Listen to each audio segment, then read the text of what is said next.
Today I'd like to talk to you about the compassion of Jesus. Jesus is a very compassionate person. He knows all of our sorrows. He knows all of our burdens. He said, "Come to me, all you who are weary and heavy laden, and I will give you rest." Are you overwhelmed and can't get moving? Are there more things going on in your life than you can carry? Jesus cares about you, and he wants to show you how to carry your burdens. He said to take my yoke upon you and learn from me. He said, learn from me. He didn't say he was going to carry it for you. He said, learn from me, for I am gentle and humble in heart, and you will find rest for your souls. For my yoke is easy and my burden is light. Jesus will take your load and teach you how to handle your burdens. He doesn't want you just to be like an infant that's always carried around. He wants you to grow up and walk. So he said, learn from me. Jesus wants us to give up the load we carry. He's not interested in our load. He wants us to carry the load that he has for us. And the load that he has for us is light and easy to carry. And you know, Jesus has such compassion. He cares about people that don't even know him. We hear Luke giving a story.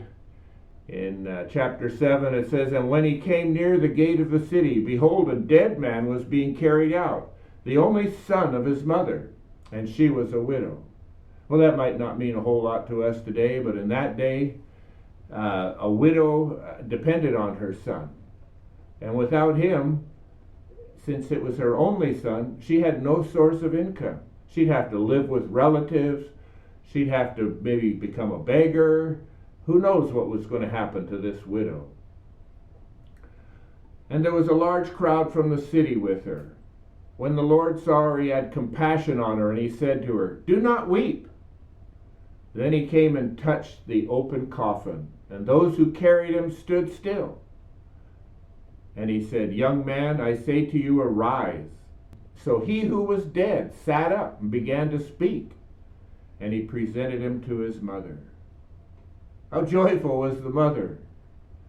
Not only was her son alive, and she didn't have to weep over him, her livelihood was alive also.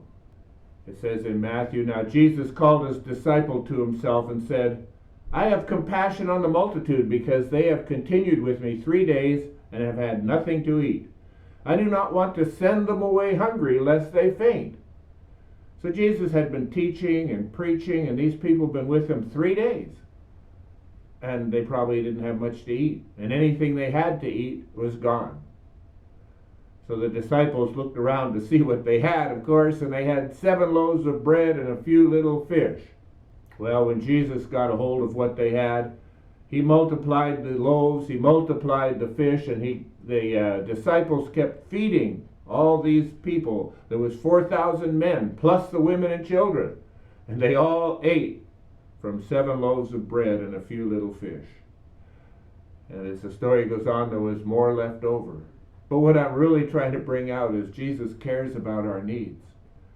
He cares about what our physical body needs to sustain us. There's nothing Jesus doesn't have compassion for. And in Matthew chapter 9 it says, "Then Jesus went all about the cities and villages, teaching in their synagogues, preaching the gospel of the kingdom, and healing every sickness and every disease among the people. But when he saw the multitudes, he was moved with compassion for them." He was moved with compassion for them because they were weary and scattered like sheep with no shepherd. So even though he was healing, even though he was taking care of their physical needs, he was worried about their spiritual needs. He wasn't angry with these people. He didn't yell at them and tell them, "Oh, you better get yourself in gear. You want to make heaven, No, he had compassion because he saw it was the shepherds that were missing. So he looked beyond their faults and he saw their need. And Jesus also has compassion for people who reject him. Can you imagine that? He was looking at Jerusalem and he said, "Jerusalem, Jerusalem." And he's not talking about the city, because he said, "Who kills the prophets?" When did a building kill anybody unless it fell down on top of them? But he said, Jerusalem, Jerusalem, who kills the prophets and stones those who are sent to her. How often I wanted to gather your children together, the way a hen gathers her chicks under her wings, and you were unwilling. And he actually cried over it.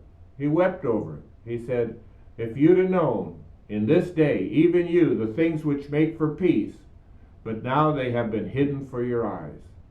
Jesus was the one that made for peace, and yet they didn't see him, and he was hidden from their eyes. You know, Jesus said, behold, I stand at the door and knock. If anyone hears my voice and opens the door, I will come into him and dine with him, and he with me. What is it you need from Jesus today? He's a compassionate God. He cares for everything you have need of.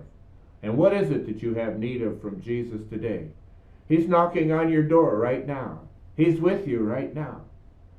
Will you reject him? Say, no, you can't come in. I'm not opening the door. Will you have him weep over you? Or will you open that door and have fellowship with our compassionate Savior, Jesus Christ? He's willing. Are you willing? I sure hope so.